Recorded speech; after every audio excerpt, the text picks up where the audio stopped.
이 동네에서 가장 일찍 문을 여는 곳이 있습니다. 박영숙 할머니의 작은 슈퍼입니다. 새벽 5시 30분, 아직 어둠이 채 거치지 않은 시간에도 이곳만은 따뜻한 불빛이 켜집니다. 73세의 영숙 할머니는 50년 넘게 이 자리를 지켜오셨습니다. 동네 사람들에게는 없어서는 안 될 든든한 존재이죠. 셔터가 올라가는 소리와 함께 하루가 시작됩니다. 냉장고에서 우유를 꺼내고 과일을 진열하고 떡라면용 육수를 끓이는 것까지 모든 것이 시계처럼 정확합니다. 오늘도 무 떨어져 간에 성구씨 오시면 당면 달라 할 텐데, 바나나도 새로 들어온 걸로 진열해야지. 영숙 할머니는 혼잣말을 하며 손놀림이 바쁩니다. 수십 년간 반복한 루틴이지만 여전히 정성스럽습니다. 하나하나 가격표를 확인하고 유통기한을 살펴보는 모습에서 주인으로서의 책임감이 느껴집니다. 문이 열리는 소리와 함께 첫 손님이 들어옵니다. 막 사장님, 오늘도 일찍 나오셨네요. 저 어제 밤늦게까지 경비실에 있었는데 새벽 5시에 불 켜지는 거 봤어요. 성구씨도 고생이 많으시네요. 요즘 경비일이 예전보다 힘들죠? 당면 2개면 되시죠? 맞아요. CCTV도 확인해야 하고 순찰도 돌아야 하고, 쿠폰 도장도 부탁드려요. 벌써 8개나 모으셨네요. 2개만 더 모으시면 1,000원 할인이에요. 영숙 할머니는 성구 할아버지와 이런 소소한 대화를 나누는 것을 좋아합니다. 단순한 장사가 아니라 이웃과의 정이 오가는 시간이거든요. 참. 박 사장님 손자 민호가 휴가 나온다면서요. 벌써 얼마나 컸을까요? 마지막에 본 게 입대하기 전이었는데. 이제 완전 어른이 됐어요. 키도 훌쩍 크고 군대 가서 거의젓해졌다고 하네요. 내일 온다고 연락 왔어요. 오랜만에 할머니 손맛 보겠다고 벌써부터 설레한다더라고요. 군인은 역시 집밥이 최고죠. 부대 음식이 아무리 좋아져도 엄마, 할머니 밥은 못 따라가죠. 맞아요. 선미가 어렸을 때도 그랬는데 밖에서 먹고 와도 꼭 집에서 한 번 더 먹었거든요. 성구 할아버지가 나간 후 슈퍼는 잠시 조용해집니다. 영숙 할머니는 계산대 뒤에서 어제 매출을 정리하며 생각에 잠깁니다. 시간이 흘러 오전 8시가 되자 슈퍼 뒤편 작은 부엌에서 가족들의 아침이 시작됩니다. 좁지만 정겨운 공간에서 3명이 둘러앉아 식사를 합니다. 어머니, 오늘 아침도 정말 맛있네요. 이 김치전 비법이 뭐예요? 선미도 똑같이 해보려고 하는데 맛이 안 나온다고 하더라고요. 동철이 능숙하게 칭찬을 건넵니다. 겉으로는 다정한 사위의 모습이지만 어딘지 모르게 계산된 느낌이 듭니다. 비법이 어디 있어요? 그냥 정성껏 하는 거지. 김치가 좀 익어야 하고 밀가루 반죽할 때 물을 조금씩 넣어가면서 농도를 맞춰야 하고. 선미야, 엄마한테 제대로 배워둬.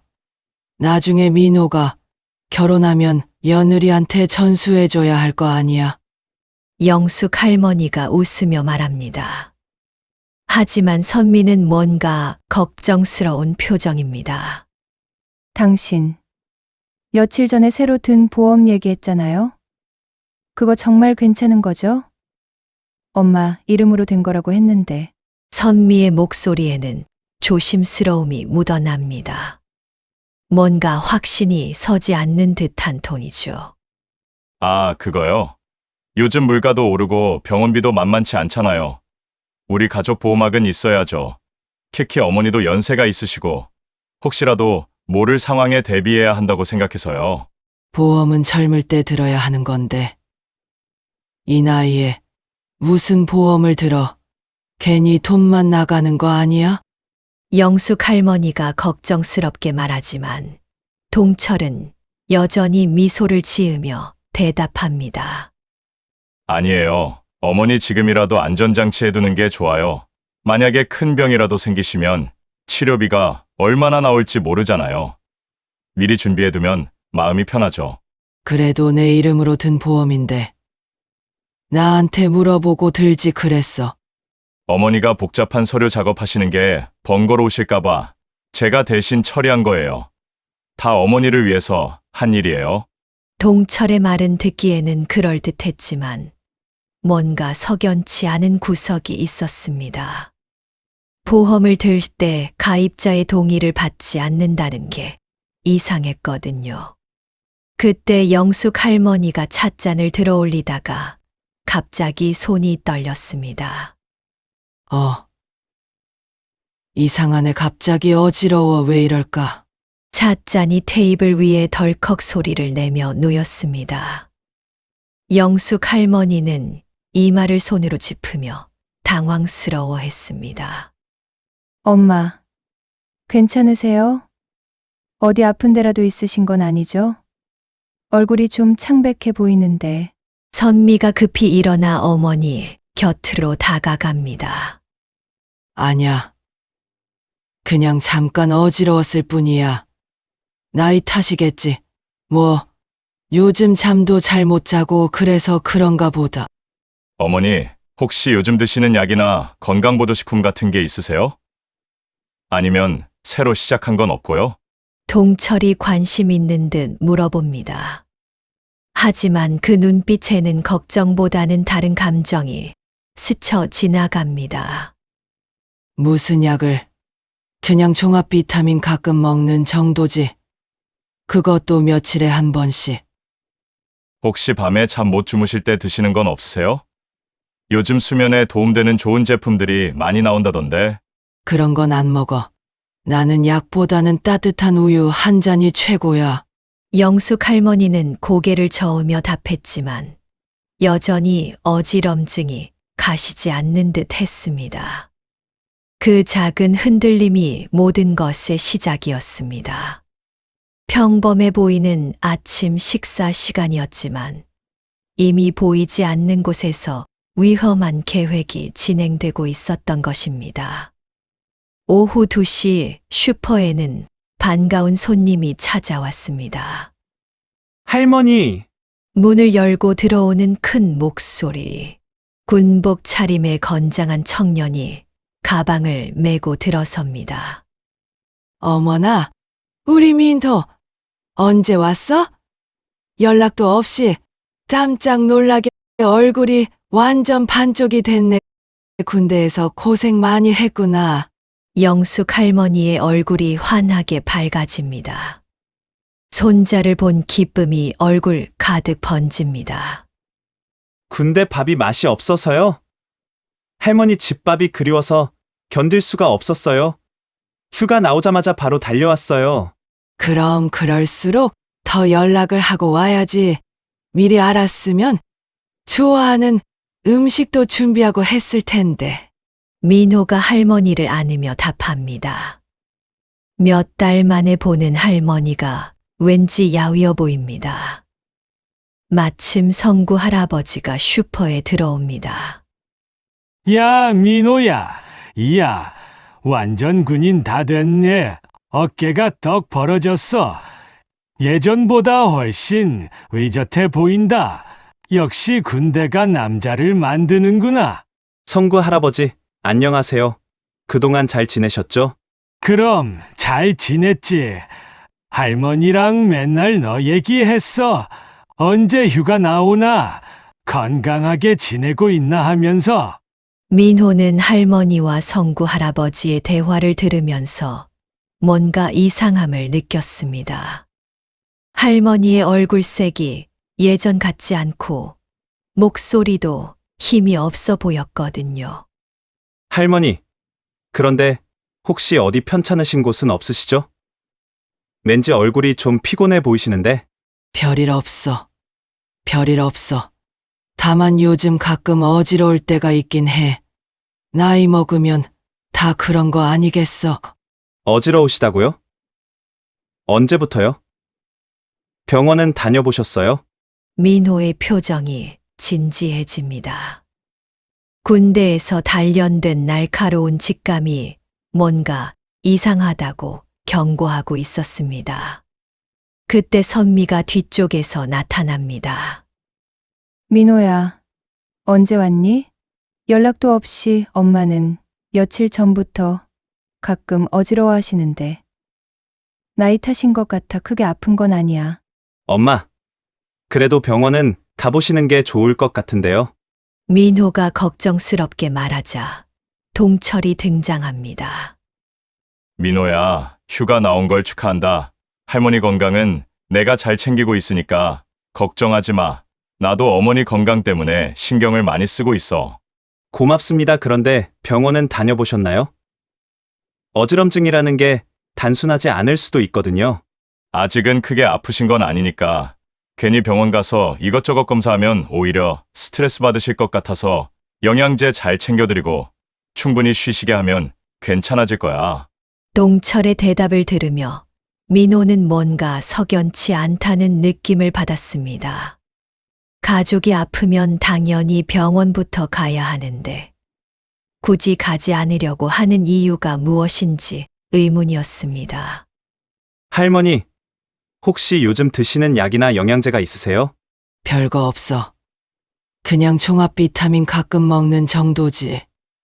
누가 사다 드려요? 동철이가 챙겨줘 좋은 걸로 사다 준다고 하더라고. 민호는 동철을 바라봤습니다. 할머니를 돌본다고 하면서도 병원에는 데려가지 않고 영양제만 사다 준다는 게 이상했습니다.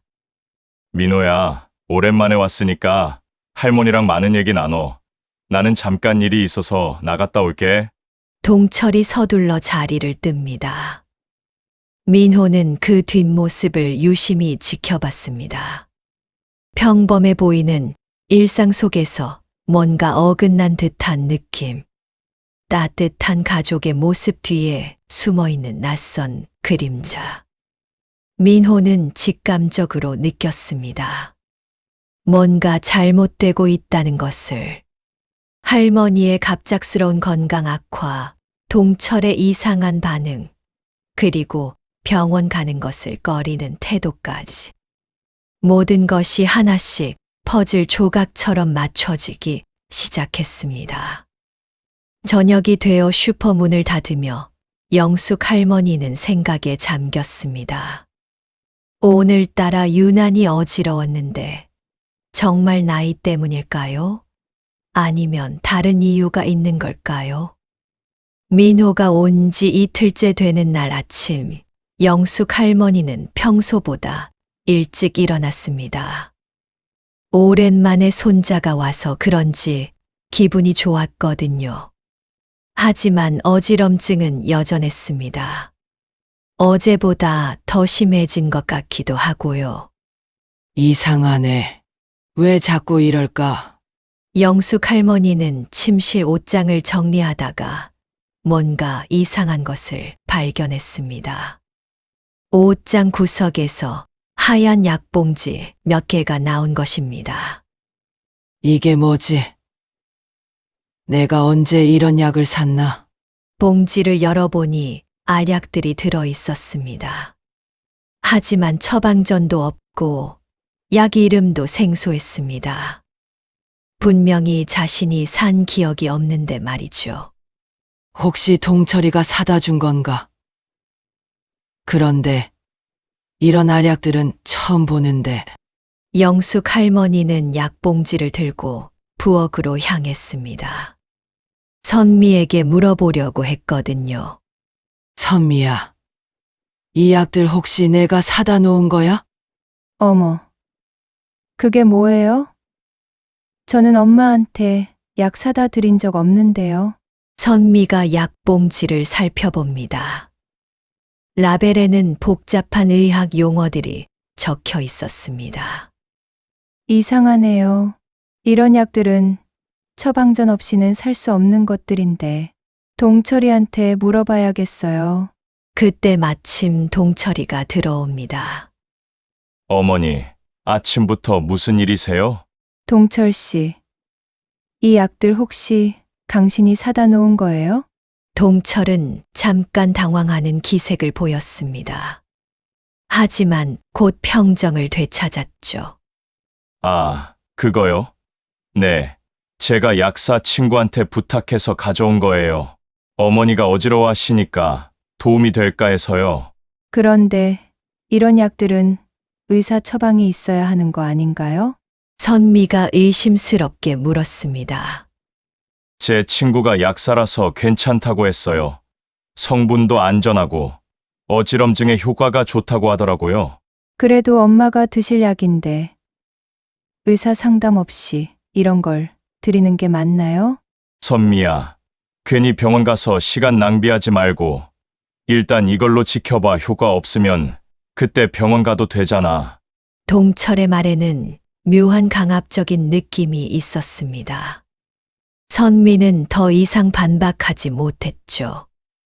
영숙 할머니는 여전히 석연치 않았지만 사위가 자신을 위해 준비한 것이라니 거부하기도 어려웠습니다. 알겠어요. 그런데 이런 중요한 건 미리 말해주시지 그랬어요. 죄송해요. 어머니, 깜짝 선물로 준비한 거였는데 미리 말씀드릴 걸 그랬네요. 하지만 영숙 할머니의 의문은 거기서 끝나지 않았습니다. 오후에 집안을 더 정리하다가 또 다른 이상한 것을 발견했거든요. 서랍 깊숙한 곳에서 봉투 하나가 나왔는데 그 안에는 보험 서류가 들어 있었습니다. 이게 뭐지? 생명보험. 서류를 자세히 들여다본 영숙 할머니는 깜짝 놀랐습니다.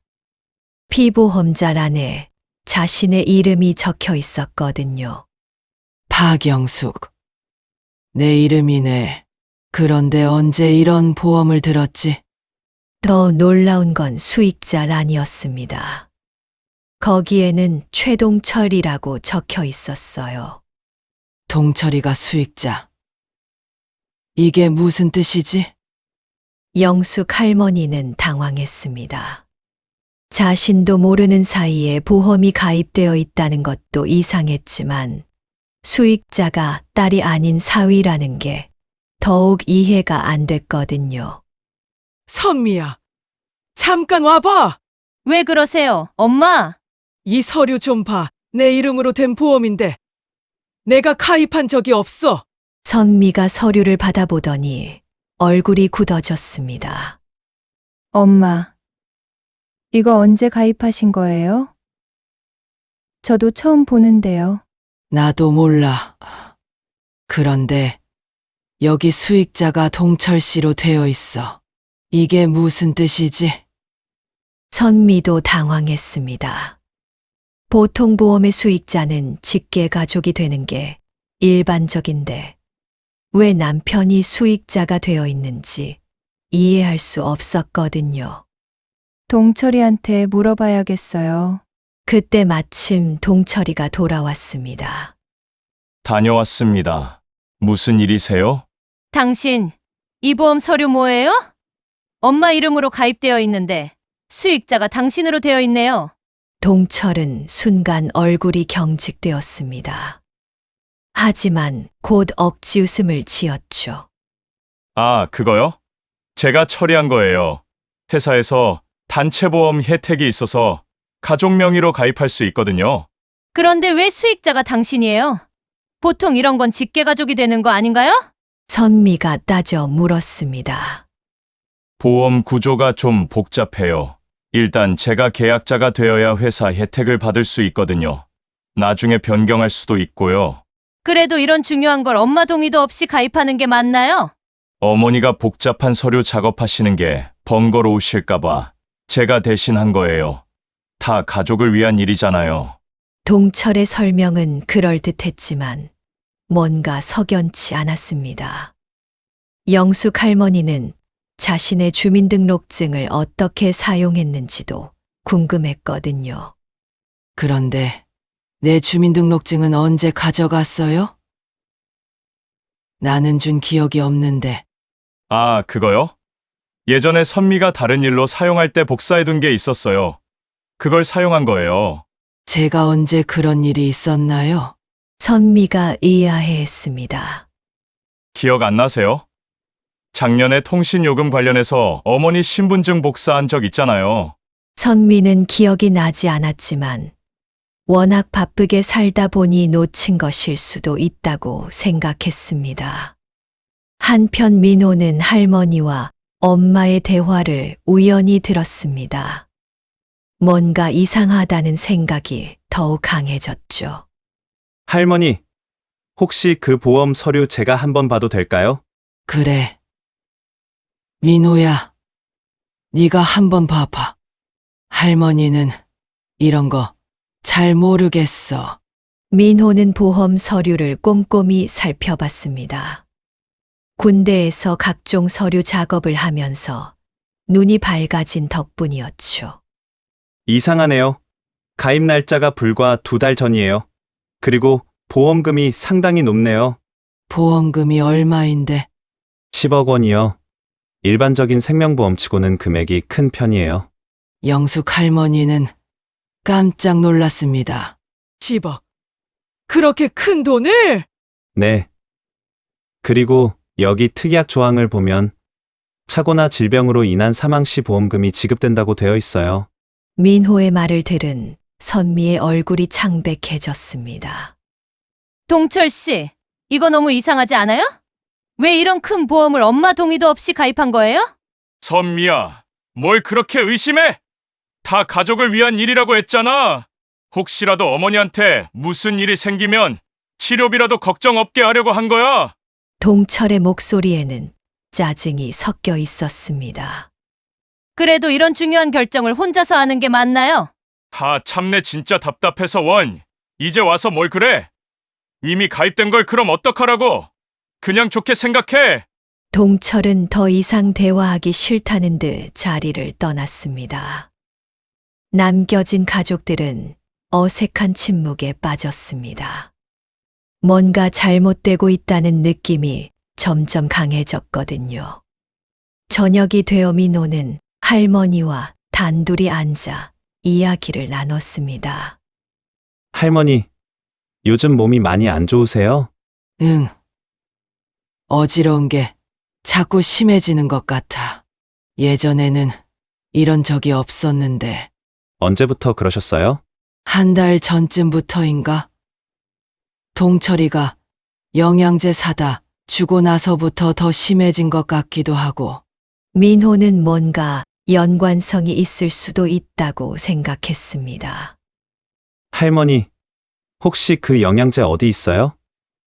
한번 봐도 될까요? 응. 저기 찬장에 있어. 민호는 영양제 병을 살펴봤습니다. 라벨을 보니 일반적인 종합 비타민이 아니었어요. 할머니, 이거 처방약이에요. 수면제 성분이 들어있네요. 수면제. 그런데 나는 잠은 잘 와. 굳이 수면제를 먹을 이유가 없는데. 이상하네요. 왜 할머니한테 수면제를 주는 걸까요? 민호의 의심은 점점 확신으로 바뀌어 갔습니다. 할머니의 갑작스러운 건강 악화, 의심스러운 약들, 그리고 거액의 생명보험까지. 모든 게 우연이라고 하기에는 너무 맞아떨어졌거든요. 할머니, 앞으로는 동철 아저씨가 주는 약 드시지 마세요. 그리고 이 일은 우리끼리만 알고 있어요. 왜? 뭔가 문제가 있는 거야? 확실하지는 않지만 뭔가 이상해요. 제가 좀 더 알아볼게요. 그날 밤 민호는 잠들지 못했습니다. 만약 자신의 추측이 맞다면 할머니가 위험에 처해 있을 수도 있었거든요. 하지만 아직 확실한 증거가 없었습니다. 무엇보다 가족을 의심한다는 게 쉽지 않았어요. 하지만 할머니의 안전을 위해서는 진실을 밝혀내야 했습니다. 다음 날 아침, 민호는 계획을 세웠습니다.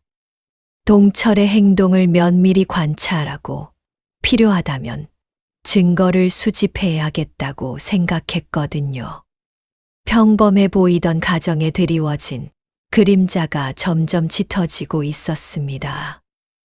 과연 이 모든 일들이 단순한 우연일까요? 아니면 더 큰 음모가 숨어 있는 것일까요? 민호는 더 이상 우연이라고 생각할 수 없었습니다. 할머니의 갑작스러운 건강 악화, 의심스러운 약들, 그리고 거액의 생명보험까지. 모든 것이 하나의 계획처럼 보였거든요. 다음 날 아침 일찍, 민호는 할머니 몰래 그 약봉지들을 가지고 동네 약국으로 향했습니다. 약국 주인 오미자 씨는 이 동네에서 30년 넘게 약국을 운영해온 베테랑이었어요. 안녕하세요. 미자 이모. 혹시 이 약들 좀 봐주실 수 있나요? 어머, 민호야? 휴가 나왔구나. 많이 의젓해졌네. 이 약들이 뭐야?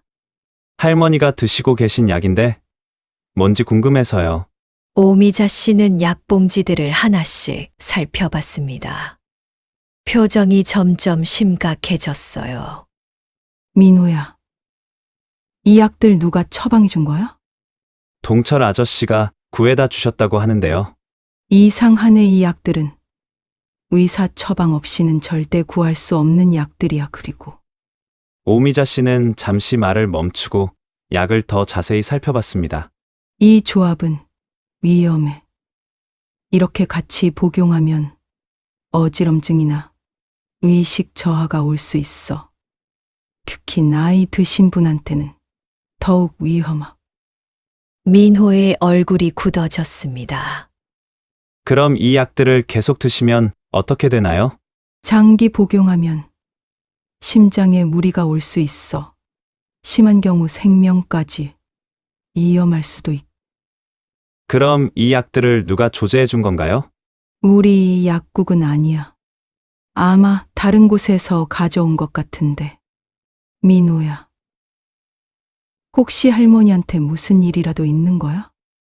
민호는 잠시 고민했습니다. 아직 확실하지 않은 상황에서 성급하게 말하는 게 좋을까? 아직은 확실하지 않아요. 하지만 이 약들은 당분간 드시지 않게 할게요. 그래. 그게 좋겠어. 그리고 민호야, 만약에 정말 이상한 일이 벌어지고 있다면 혼자 해결하려 하지 마. 어른들한테 도움을 청해. 약국에서 나온 민호는 더욱 확신을 갖게 되었습니다. 이제는 증거를 수집해야 할 때였어요. 집으로 돌아온 민호는 슈퍼 곳곳을 살펴봤습니다. 다행히 예전에 설치해둔 CCTV가 있었거든요. 하지만 각도가 애매해서 부엌까지는 잘 안 보였어요. 할머니, 혹시 집 안에 CCTV 더 설치할 수 있을까요?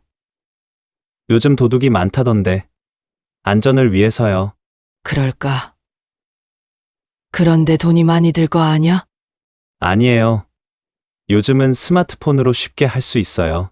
제가 해드릴게요. 민호는 온라인으로 소형 카메라를 주문했습니다. 다행히 당일 배송이 가능했어요. 오후에 카메라가 도착하자 민호는 전략적인 위치에 설치하기 시작했습니다.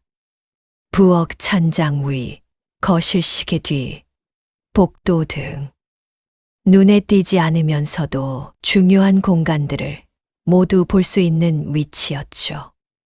민호야, 뭐 하는 거야? 갑자기 동철이 나타났습니다.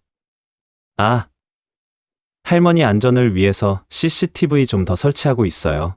CCTV를 뭐 하러? 요즘 독거노인 대상 범죄가 많다고 하더라고요. 혹시라도 모르니까 미리 준비해두는 게 좋을 것 같아서요. 동철의 표정이 순간 어두워졌습니다.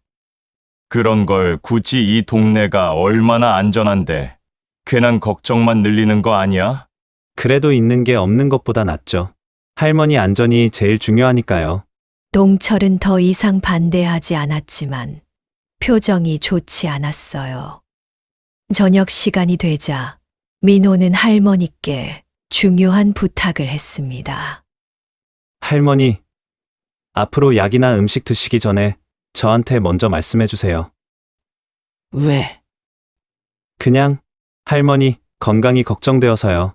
제가 확인하고 드시는 게 안전할 것 같아요. 알겠어. 그런데 민호야, 너 뭔가 심각하게 생각하고 있는 거지?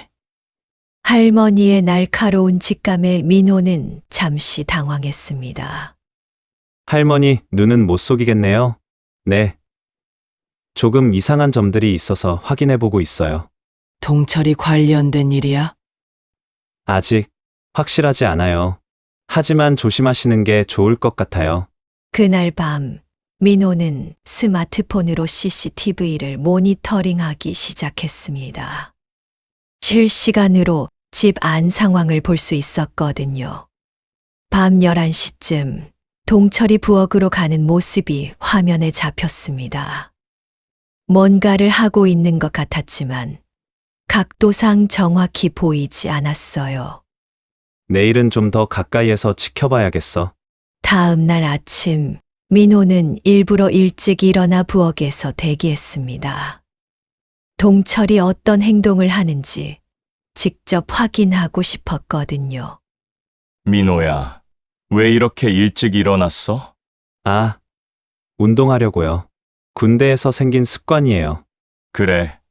나도 어머니 드실 차 좀 준비하려고 나온 건데. 민호는 조용히 동철의 행동을 관찰했습니다.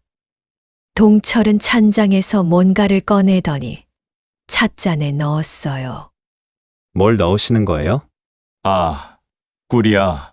어머니가 단 걸 좋아하시잖아. 하지만 민호가 본 것은 꿀이 아니었습니다. 하얀 가루 같은 것이었거든요. 아저씨, 혹시 그 꿀 좀 봐도 될까요? 저도 넣어서 마시고 싶어서요. 동철은 잠시 당황하는 기색을 보였지만 거절할 수도 없었어요. 여기 있어. 민호가 병을 받아보니 확실했습니다. 이건 꿀이 아니라 약을 가루로 만든 것이었어요. 이거 꿀이 아니네요. 그게 건강보조식품이야. 가루로 된 거라서 꿀처럼 보이겠지만 어떤 성분인가요? 그냥 비타민 같은 거야. 어머니 건강에 좋다고 해서. 민호는 더 이상 추궁하지 않았습니다. 대신 그 병을 기억해 두었죠. 그럼 저는 운동하고 올게요. 운동을 핑계로 나간 민호는 다시 약국으로 향했습니다. 미자 이모, 또 왔어요. 어머, 민호야. 무슨 일이야? 이번에는 좀 급한 부탁이 있어요. 민호는 집에서 몰래 가져온 가루를 보여줬습니다. 이게 뭔지 알 수 있을까요? 오미자 씨는 가루를 조금 덜어서 간이 검사를 해봤습니다. 이건 수면제를 갈아 놓은 거야. 그것도 꽤 강한 성분에. 수면제요? 이 정도 양이면 어르신한테는 위험할 수 있어. 매일 드시면 점점 몸이 약해지고 의식이 흐려질 거야. 민호는 온몸에 소름이 돋았습니다. 자신의 추측이 맞았던 거예요. 미자 이모, 이 검사 결과를 문서로 만들어 주실 수 있나요? 왜? 혹시 정말로? 네, 할머니가 위험에 처해 계신 것 같아요. 오미자 씨는 심각한 표정으로 간이 검사 결과를 문서화해 줬습니다. 민호야. 이건 정말 심각한 문제야. 경찰에 신고해야 해. 아직 결정적인 증거가 부족해요. 조금만 더 기다려주세요. 집으로 돌아온 민호는 본격적인 증거 수집 계획을 세웠습니다. CCTV 영상, 약물 검사 결과, 그리고 보험 서류까지. 하나씩 퍼즐을 맞춰가고 있었어요. 저녁 식사 시간, 민호는 일부러 동철이 준 차를 할머니가 드시지 않도록 했습니다. 할머니, 제가 새로 산 차가 있어요. 이걸로 드세요. 고맙구나. 민호야. 동철은 민호의 행동을 유심히 지켜봤습니다. 뭔가 의심하고 있다는 걸 눈치챈 것 같았어요. 민호야, 나랑 잠깐 얘기 좀 할까? 네, 둘은 슈퍼 밖으로 나갔습니다. 너 혹시 나를 의심하고 있는 거야?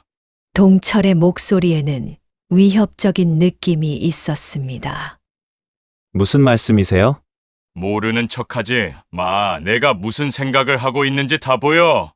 저는 그냥 할머니가 걱정되어서 그런 거예요.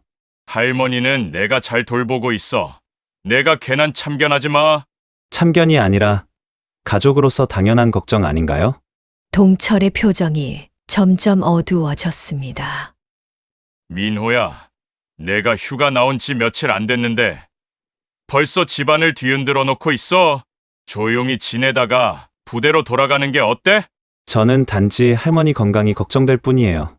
걱정은 나도 하고 있어. 오히려 너보다 더 많이. 대화는 평행선을 달렸지만 민호는 확실해졌습니다. 동철이 뭔가를 숨기고 있다는 것을. 그날 밤 민호는 CCTV 모니터링에 더욱 집중했습니다. 그리고 마침내 결정적인 순간을 포착하게 됩니다. 새벽 2시 동철이 부엌으로 나왔습니다. 그리고 차주전자에 뭔가를 넣는 모습이 화면에 선명하게 잡혔어요. 드디어 잡았다! 민호는 스마트폰으로 그 장면을 녹화했습니다. 이제 결정적인 증거가 생겼어요. 하지만 아직 끝이 아니었습니다. 더 확실한 증거를 확보해야 했고, 할머니의 안전도 지켜야 했거든요. 과연 민호는 이 위험한 게임에서 승리할 수 있을까요? 그리고 동철의 진짜 목적은 무엇일까요? 민호는 결정적인 증거 영상을 확보했지만 아직 신중해야 했습니다. 성급하게 행동했다가 오히려 할머니가 더 위험해질 수도 있었거든요. 하지만 시간이 많지 않다는 것도 알고 있었어요. 다음 날 아침 민호는 평소와 다름없이 행동했습니다. 동철이 의심하지 않도록 말이죠. 할머니, 오늘 컨디션은 어떠세요? 어제보다는 좀 나은 것 같아. 내가 준 차를 마셔서 그런가? 다행이에요. 앞으로도 제가 준 것만 드세요. 민호는 할머니가 동철이 준 음식이나 음료를 절대 드시지 않도록 더욱 주의 깊게 지켜봤습니다. 오전에 성구 할아버지가 슈퍼에 들렀습니다. 민호야, 요즘 할머니 많이 좋아지신 것 같던데. 네, 그런 것 같아요. 다행이다. 며칠 전까지만 해도 얼굴이 많이 안 좋으셨거든. 그런데 말이야. 성구 할아버지가 목소리를 낮췄습니다. 경비실 CCTV 보니까 이상한 게 있어. 새벽마다 누군가 슈퍼 뒷문으로 드나드는 모습이 찍혔거든. 민호의 귀가 번쩍했습니다. 언제부터요? 한 달 전쯤부터 새벽 2시경에 그림자 같은 게 움직이는 게 보여. 처음엔 도둑인 줄 알았는데 물건이 없어지는 것도 아니고. 혹시 그 영상 볼 수 있을까요? 그럼 경비실로 와봐. 민호는 성구 할아버지를 따라 경비실로 갔습니다. 모니터 화면에는 지난 한 달간의 CCTV 기록이 저장되어 있었어요. 여기 봐. 매일 새벽 2시쯤에 누군가 나왔다 들어갔다 해. 화면 속 인물은 어둠 속에서 정확히 구분하기 어려웠지만 체형으로 봐서는 동철일 가능성이 높았어요. 할아버지, 혹시 이 영상들 복사해서 저장해 둘 수 있을까요? 왜? 뭔가 문제가 있는 거야? 혹시 모르니까요. 할머니, 안전 때문에 성구 할아버지는 USB에 영상을 복사해 줬습니다. 민호야, 혹시 정말 문제가 있다면 혼자 해결하려 하지 마. 우리 어른들한테도 알려줘. 네, 알겠어요. 집으로 돌아온 민호는 더욱 확신을 갖게 되었습니다. 이제는 마지막 단계만 남았어요. 동철을 현행범으로 잡는 것이었죠. 저녁 식사 시간, 분위기는 여전히 어색했습니다. 민호야, 언제 부대로 돌아가? 동철이 갑자기 물었습니다. 아직 며칠 더 있을 예정이에요. 휴가도 길게 받았구나. 할머니랑 더 시간을 보내고 싶어서요. 동철의 표정이 굳어졌습니다. 민호가 계속 있으면 자신의 계획에 차질이 생길 테니까요. 그래도 부대 생활도 중요하잖아. 너무 오래 있으면 안 좋을 것 같은데. 괜찮아요. 허가받고 온 거라서. 식사 후 민호는 할머니와 엄마에게 중요한 얘기를 했습니다. 할머니, 엄마, 오늘 밤에는 제 방에서 주무세요. 왜? 무슨 일이야? 그냥 가족끼리 오랜만에 함께 있고 싶어서요. 사실 민호는 할머니를 안전한 곳에 두고 동철의 행동을 감시하려는 계획이었어요. 그런데 동철 씨는 어떻게 해? 아저씨는 평소대로 주무시면 돼요. 동철은 이 제안을 달갑게 여기지 않았지만 거절할 명분이 없었어요. 밤 11시 모든 사람이 잠자리에 들었습니다. 하지만 민호만은 몰래 깨어 있었어요. 스마트폰으로 CCTV를 실시간 모니터링하면서 동철의 움직임을 지켜봤습니다. 새벽 1시 30분 동철이 침실에서 나왔습니다. 발소리를 죽이며 조용히 부엌으로 향했어요. 민호는 조심스럽게 문을 열고 복도로 나갔습니다. 동철의 행동을 직접 목격하기 위해서였죠. 부엌에서 동철은 찬장을 열고 작은 병을 꺼냈습니다. 그리고 차주전자 뚜껑을 열더니 하얀 가루를 넣기 시작했어요. 민호는 스마트폰으로 그 모든 과정을 녹화했습니다. 이번엔 근거리에서 찍어서 모든 것이 선명하게 보였어요. 동철은 가루를 넣은 후 숟가락으로 젓더니 조용히 자기 방으로 돌아갔습니다. 민호는 동철이 완전히 사라진 후 부엌으로 들어갔습니다. 차주전자의 물을 작은 병에 담아 증거로 보관했어요. 이제 모든 증거가 준비됐다. 다음 날 아침 민호는 평소와 다름없이 행동했습니다. 하지만 마음속으로는 결전을 준비하고 있었어요. 할머니, 오늘은 특별한 차를 준비했어요. 제가 끓인 걸로 드세요. 고맙구나. 민호는 할머니가 동철이 조작한 차를 절대 드시지 않도록 했습니다. 오전에 민호는 경찰서에 전화를 걸었습니다. 여보세요. 신고할 일이 있는데요. 네, 말씀하세요. 가족 중 누군가가 할머니를 독살하려고 하는 것 같아요. 자세한 내용을 말씀해 주시겠어요? 민호는 지금까지 수집한 모든 증거들을 설명했습니다.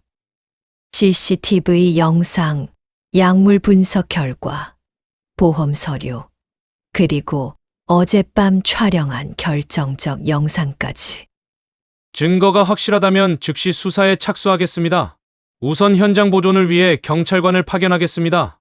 네. 감사합니다. 오후 2시 경찰차 한 대가 슈퍼 앞에 멈췄습니다. 형사 2명이 내려왔어요. 신고하신 분이 민호 씨죠? 네. 맞습니다. 우선 증거물부터 확인해 보겠습니다. 민호는 준비해둔 모든 증거를 형사들에게 보여줬습니다. 영상, 사진, 약물 분석 결과, 보험 서류까지. 이 정도면 충분한 증거네요. 용의자는 어디 있습니까? 지금 집에 있을 거예요. 형사들과 함께 집 안으로 들어간 민호. 거실에는 동철과 선미, 영숙 할머니가 앉아 있었어요. 무슨 일이에요? 왜 경찰이? 선미가 놀라며 물었습니다. 최동철 씨죠? 형사가 동철을 바라보며 말했습니다. 네. 그런데 왜요? 살인미수와 보험 사기 혐의로 체포하겠습니다. 뭐라고요? 무슨 소리예요? 동철은 발끈했지만 형사는 차분하게 영상을 보여줬어요. 이 영상을 보시죠. 어젯밤 새벽 2시, 당신이 차주전자에 약물을 넣는 장면이 선명하게 찍혀 있습니다. 화면 속에는 동철이 가루를 넣고 젓는 모습이 생생하게 담겨 있었어요. 이건 음모예요. 누군가 저를 함정에 빠뜨리려고 하는 거예요. 그렇다면 이 약물 분석 결과는 어떻게 설명하시겠어요? 강력한 수면제 성분이 검출됐습니다. 형사가 또 다른 서류를 보여줬습니다. 그리고 이 보험 서류, 피보험자 동의 없이 거액의 생명보험을 가입하고 수익자를 본인으로 설정했군요. 동철의 얼굴이 창백해졌습니다. 선미야, 나를 믿어줘. 이건 정말 오해야. 하지만 선미는 충격에 빠져 말을 하지 못했어요. 동철 씨, 이게 정말 당신이 한 일이에요? 아니야. 나는 어머니를 사랑해. 왜 그런 짓을 하겠어? 사랑해서 독을 타요? 영숙 할머니가 떨리는 목소리로 말했습니다.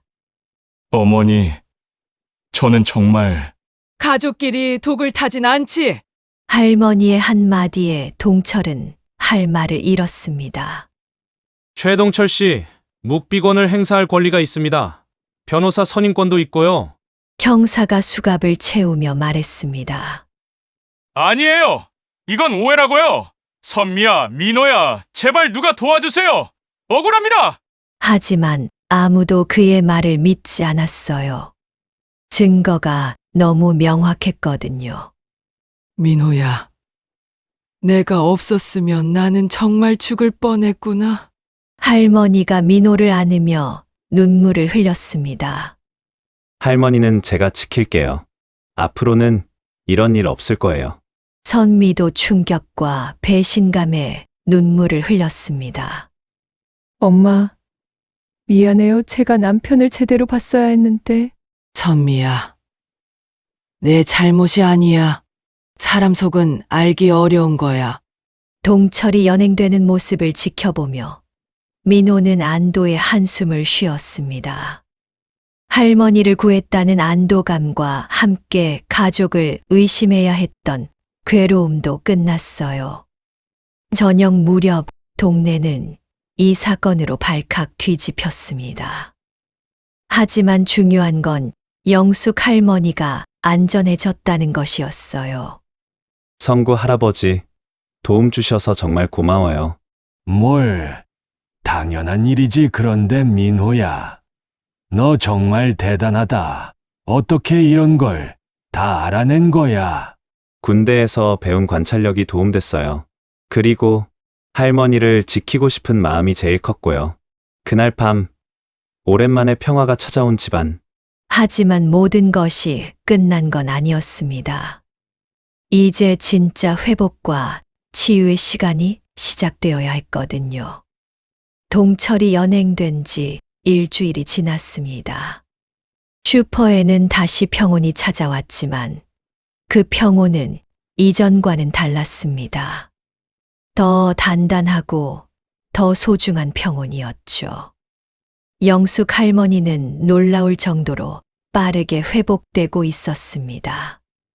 독성이 있는 약물 복용을 중단한 지 며칠 만에 어지럼증이 사라졌고 식욕도 돌아왔습니다. 얼굴에는 다시 생기가 돌았죠. 병원에서 정밀 검사를 받은 결과 다행히 장기적인 손상은 없다는 진단을 받았습니다. 의사는 조금만 늦었어도 심각한 상황이 될 수 있었다고 말했습니다. 참 다행입니다. 며칠만 더 지났다면 회복하기 어려웠을 거예요. 의사의 말을 듣고 나서야 가족들은 얼마나 위험한 순간이었는지 실감할 수 있었습니다. 선미는 충격에서 헤어나오는데 시간이 필요했습니다. 자신이 믿고 살았던 남편이 어머니를 해치려 했다는 사실을 받아들이기가 쉽지 않았거든요. 며칠간은 거의 말을 하지 않았습니다. 하지만 영숙 할머니는 달랐습니다. 오히려 딸을 위로하며 말했습니다. 선미야, 네 잘못이 아니야. 사람 마음속까지 어떻게 다 알겠어. 우리는 앞만 보자. 앞으로를 더 함께 의지하고 잘 살아가 보자. 내 딸. 그 말 한마디가 선미에게는 큰 힘이 되었습니다. 어머니의 너그러운 마음이 상처를 치유해 주었죠. 민호는 휴가를 연장해서 가족과 더 많은 시간을 보냈습니다. 할머니와 엄마가 완전히 회복될 때까지 곁에 있어주고 싶었거든요. 동네 사람들의 반응은 다양했습니다. 어떤 이들은 충격을 받았고, 어떤 이들은 예전부터 뭔가 이상하다고 느꼈다고 했습니다. 하지만 모두가 영숙 할머니와 가족을 진심으로 걱정하고 응원해 주었죠. 성구 할아버지는 매일같이 슈퍼에 들러 안부를 물었습니다. 박 사장님, 이제 정말 안심이네요. 그런데 민호, 이 녀석 정말 대단해요. 이 녀석 아니었음 정말이지 큰일 날 뻔했어요. 나도 그런 손주 녀석 하나 있으면 소원이 없겠네. 오미자 약사도 자주 찾아와 영숙 할머니의 건강 상태를 확인해 주었습니다.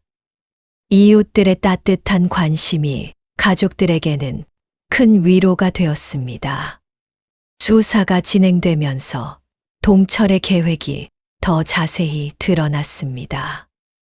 그는 몇 달 전부터 치밀하게 준비해왔던 것으로 밝혀졌습니다.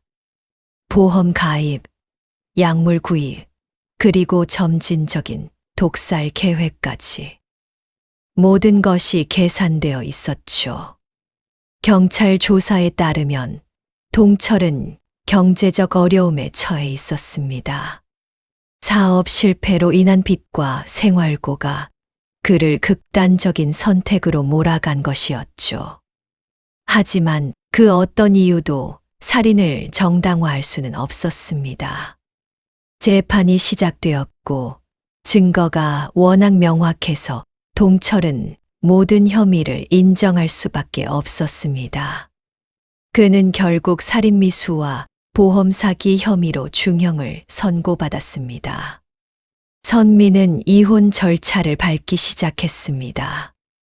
힘든 결정이었지만 어머니와 아들, 그리고 자신의 미래를 위해 내린 선택이었죠. 시간이 흐르면서 상처는 조금씩 아물어갔습니다. 하지만 이 사건이 가족들에게 남긴 교훈은 깊었습니다. 영숙 할머니는 이제 건강관리에 더욱 신경을 쓰게 되었습니다. 정기적으로 병원에 가고 먹는 음식이나 약에 대해서도 더 주의 깊게 살펴보게 되었죠. 선미는 독립적인 삶을 살아가기로 결심했습니다. 그동안 남편에게 의존했던 많은 부분들을 스스로 해결해 나가기 시작했어요. 처음에는 어려웠지만 점점 자신감을 찾아갔습니다. 민호는 이 경험을 통해 가족의 소중함을 더욱 깊이 깨달았습니다. 그리고 앞으로도 가족을 지킬 수 있는 사람이 되겠다고 다짐했죠. 부대로 돌아간 후에도 민호는 매주 집에 전화를 걸어 안부를 확인했습니다. 그리고 휴가 때마다 빠짐없이 집에 왔습니다. 동네에는 새로운 이야기가 생겼습니다. 용감한 손자가 할머니를 구한 이야기. 그리고 가족을 지키기 위해서는 때로 용기 있는 행동이 필요하다는 교훈. 계절이 바뀌고 또 바뀌면서 슈퍼의 일상도 완전히 정상화되었습니다. 영숙 할머니는 다시 새벽 일찍부터 가게 문을 열고 동네 사람들과 정겨운 대화를 나누었습니다. 하지만 이제는 혼자가 아니었습니다. 선미가 더 적극적으로 가게 일을 도왔고 민호도 휴가 때마다 힘을 보탰습니다. 진정한 가족의 협력이 시작된 것이죠. 어느 봄날 저녁 슈퍼 문을 닫고 난 후 세 사람은 함께 앉아 차를 마셨습니다. 평범한 순간이었지만 그 평범함이 얼마나 소중한지 모두가 알고 있었습니다. 창밖으로는 따뜻한 봄바람이 불어왔습니다. 새로운 시작을 알리는 바람이었죠. 이 사건을 통해 많은 사람들이 배운 것이 있습니다. 가족이라는 이름으로 모든 것이 용서되는 건 아니라는 것. 그리고 진정한 가족이란 서로를 지키고 보호하는 사람들이라는 것. 때로는 가장 가까운 사람이 가장 위험할 수 있습니다. 하지만 그럴 때일수록 진짜 가족의 힘이 필요합니다. 서로를 믿고 의지하고 때로는 용기 있게 맞서는 것이 진정한 가족의 모습이죠. 영숙 할머니의 슈퍼는 여전히 이 동네에서 가장 일찍 문을 엽니다. 그리고 그 불빛은 이전보다 더 밝게, 더 따뜻하게 동네를 비춥니다. 왜냐하면 이제 그 불빛 속에는 단순한 장사가 아닌 가족의 사랑과 이웃의 정이 함께 담겨 있기 때문입니다. 어떤 어둠이 와도 꺼지지 않는 불빛. 그것이 바로 진정한 가족의 힘이며 우리 모두가 지켜나가야 할 소중한 가치입니다. 슈퍼의 불은 오늘도 환하게 켜져 있습니다. 그리고 내일도 모레도 계속 켜져 있을 것입니다. 진정한 사랑과 용기가 있는 한 그 불빛은 절대 꺼지지 않을 테니까요. 세상에는 보이지 않는 위험들이 많이 있습니다. 하지만 서로를 진심으로 사랑하고 보호하려는 마음만 있다면 어떤 어둠도 이겨낼 수 있습니다. 이것이 영숙 할머니 가족이 우리에게 전하는 메시지입니다. 그리고 이 이야기를 듣는 모든 분들이 기억해 주셨으면 하는 교훈입니다.